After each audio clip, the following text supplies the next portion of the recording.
So you're thinking about starting over and you're 40 plus, maybe that means 40s, 50s, 60s, 70s, 80s, but you're thinking of starting over and you're wondering, can I? Should I? Is this the best time for me to do this? Well, we're going to talk about it because I am right there with you. And guess what? This is one of the best times of your life to start over, and I'm going to tell you why.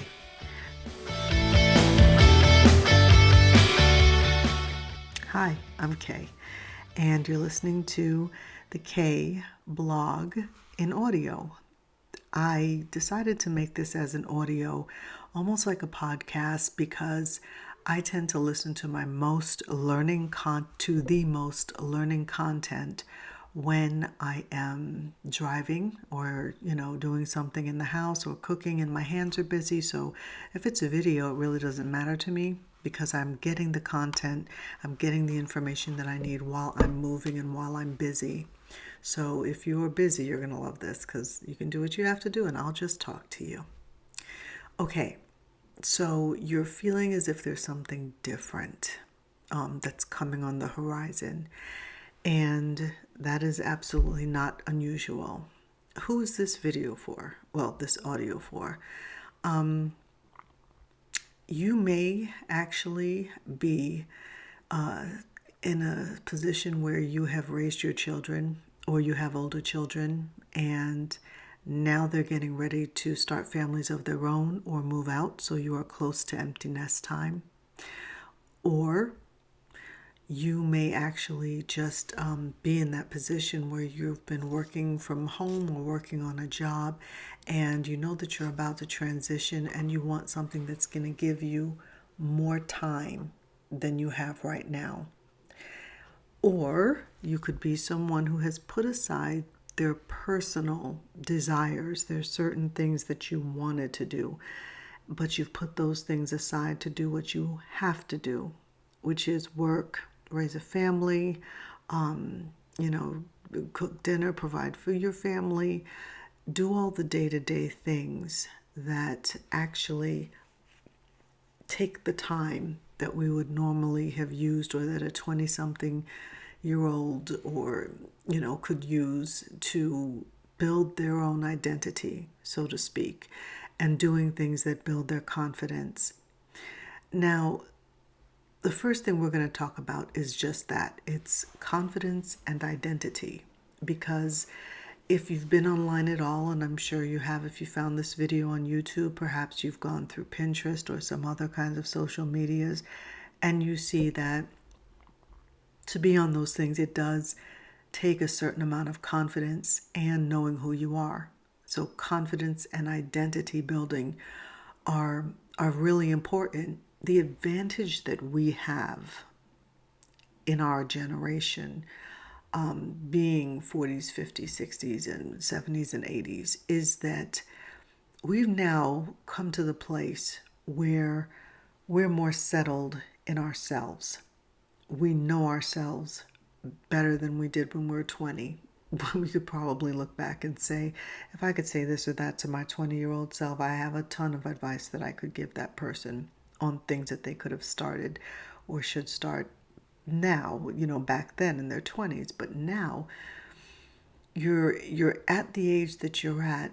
But the fact is, those years that we've accumulated just in having survived life has made us more settled within ourselves. Our confidence level, sometimes, not all the times, because we can be confident in one area and maybe not very confident in another area, because we're ever changing, we're ever fluid. We grew up in a generation where values were really, really important, and taking care of your responsibilities are probably something that you spent the better part of your life doing.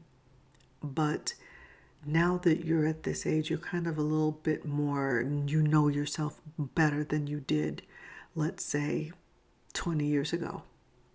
So that gives us an advantage.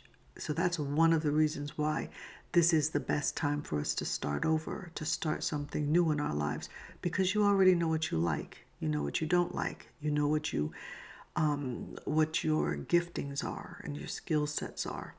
So there are different things that you've picked up along the way just from having lived, whether it's working in a career that you really enjoy, that if you had success at it, it could have given you a skill set and boosted your self-confidence. If you didn't do so well in it, hey, you just learned what you're not so great at. So either way, just the element and the factor of us having lived a certain amount of time, we actually know ourselves way better than the person that's just getting started. So that can actually be a confidence and an identity booster for us. Now, a lot of times, just as regular life goes along, we were probably really too busy to focus on our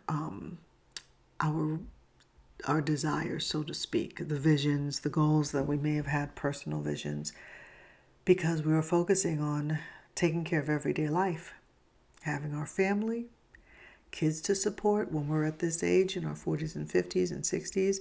It's we have probably aging parents that who also depend upon us.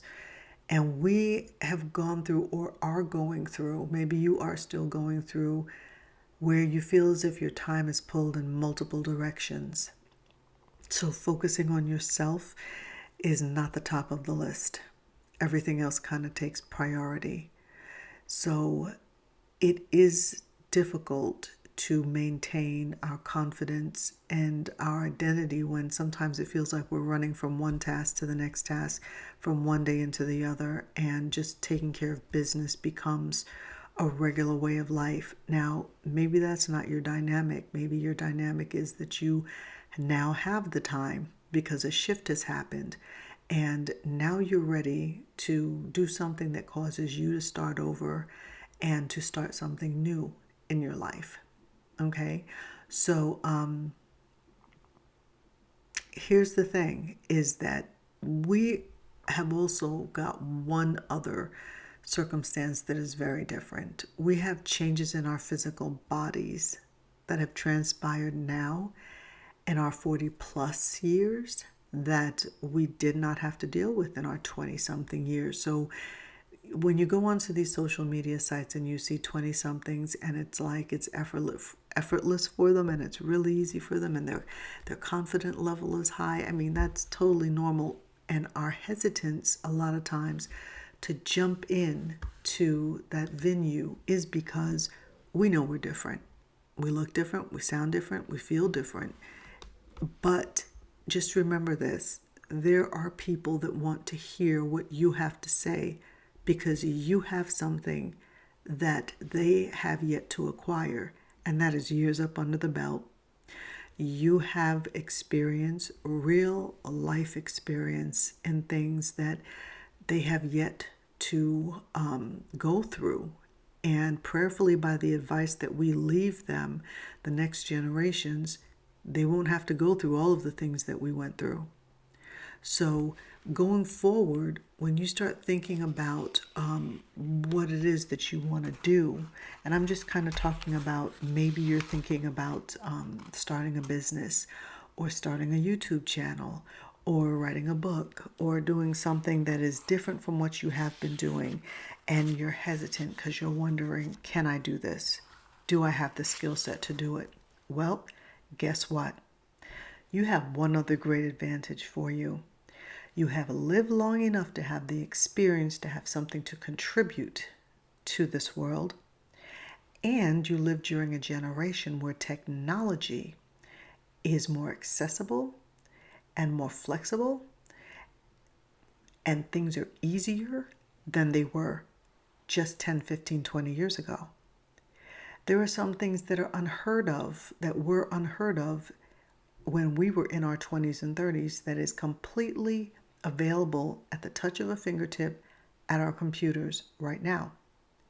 Self-publishing a book, completely unheard of. Back in our, when I was 20 and 30 years old, there were gatekeepers, they were the publishing houses. And if you didn't get an agent that could get you in, the answer was no until they opened the door and said yes. Now self-publishing is present, and the opportunity to take advantage of that is also present. So there are so many different things, and most of all, you have access to it right in your home. So we don't have to go out and go searching for this information. We just have to tap into the people who have already tapped into the knowledge and who have put it out there to make it available for us. And there are ways and that you can do this in this transitioning time in your life that it can be not as difficult as you think. It can be easier when you know where to look. Okay? So what is the one thing that's keeping you? What is the one thing that keeps us back from stepping into this? Fear. It's the fear of the unknown, the fear of the what if, the fear of I'm going to look silly, the fear of I don't know what to say. And fear is, as we learned and as we know, it is like it's a killer of dreams. Being afraid will stop you from doing things. For example, just sitting here talking to you, I could sit here and talk to you. If you ask me to stand up in a room and talk to people, that's a whole different ball game. But it's overcoming our fear step by step, level by level. Do what you can with what you have, and do not let fear stop you. Because the only thing that I can say that we should truly be afraid of is looking back one day and having regrets and wishing that we did it, but we didn't. Of wishing that we gave it a shot, but we let fear stop us. We cannot let fear be the thing that keeps us from our dreams, because there's a sense of fulfillment. I think that when you're in your 20s and when you're in your 30s, everything is exciting, everything is new, and everything is different. And you want to try different things and you want to do different things. But the fact is that as you get older, gratification comes in different ways. It's not always so much the big exciting things that make you feel content and complete. It's the stuff that has a real substantial meaning, emotional connection and meaning. It's holding your child or watching your one of your children who struggled going through college finally graduate. It's watching them reach their goals and seeing satisfaction across their face after, all of the years of efforts that were put in. So what ends up being our source of gratification changes from generation to generation, from year to year, from decade to decade, as we progress through life. And what was important in our 20s is probably not as important to us now, because we see things differently. We have a different lens that we looked at life through, just from having lived as long as we have lived and having gone through some of the things that we've gone through, whether it be a health scare or the death of a family member or a spouse. We have some things that we have gone through that stepping into something new, it can catapult us. We can use what we've gone through before, the strength that we have and have used. I'm trying to say this right. In other words, what didn't kill us can propel us. It can shoot us forward into what's next, as long as we keep our eyes forward, set on God. Now, I'm a Christian, and I truly believe that the only reason why I'm here is because God has allowed me to be here. And if for nothing else, it's to encourage you, to help you, to push you to that new place forward in your life. And if I didn't say it already, I'm Kay. This is really late in the game, but I'm Kay. And I have the Cottage by Kay blog online, where I give information, encouragement, strategies that help preserve you, just life tips, things that are going to make things easier for you, for people in general, and hopefully heal some broken places as well. So that is my goal and that is my purpose. So I want to truly, if nothing else, encourage you, because the greatest gift of age is that we have aged. The greatest gift of age is that we have aged. We matured to a place of not caring what people think. We've matured to a place where we can't be stopped by the personal opinions of others. We've overcome that era of insecurity. Most of us have. We know what it takes to survive on this earth because we've been doing it for many, many years. And guess what? You have many, many years yet to go and many, many things yet to do. And all of the wisdom that you've accrued and accumulated over time, over those years, can work for you now. And how that can work, there's a lot of different ways. There's social media, there's blogging, there are so many different ways. And if anybody's interested in getting some ideas and knowing some of those ways that are viable, just leave me a comment in the comment section and I will try to give an answer the best that I can to that. So we're at a starting point. This is a new, fresh starting point. And what you're going to do, or what we're going to be doing, is redefining ourselves. We've had the times of trial and error. We've got that time under our belt. We know, and this is a biggie, we know what our gifts and talents are. We figured that out already. We're not a new jack. We know exactly what we're good at, and we know exactly what we're not good at. If, singing might be your thing, and that is wonderful, but it's not everybody's thing. Whatever your thing is, whether it's to write, create content, whether it's to give financial advice or fishing, you have a talent and you know exactly what that talent is. So the next question, the big question that I have for you is, how will you use it? What are you going to do with it? What are you going to do with this wonderful thing that God has given you? What are you going to do in the next phase of your life? Because you are starting something new, and this is the best time to start over. You're 40 years old, you're 50 years old, 60 years old, 70 years old, 80 years old. It doesn't matter. This is the best time to start something new, and you can do it. There are so many people out there doing it. I'm sitting here doing it right now as I'm doing this video in 2026. Difficult to do? Yes, it is difficult to talk to people. For some people, it's absolutely nothing. But for me, it's new. For me, it's something that is very, very new. And I just want to encourage you that you can have the fulfilled life that you have worked hard to give others. And I think that you deserve to go for it. So if you found any value in this, please like and subscribe. I would love to have you on this journey with me. Drop a comment, a thumbs up, or anything you want to say.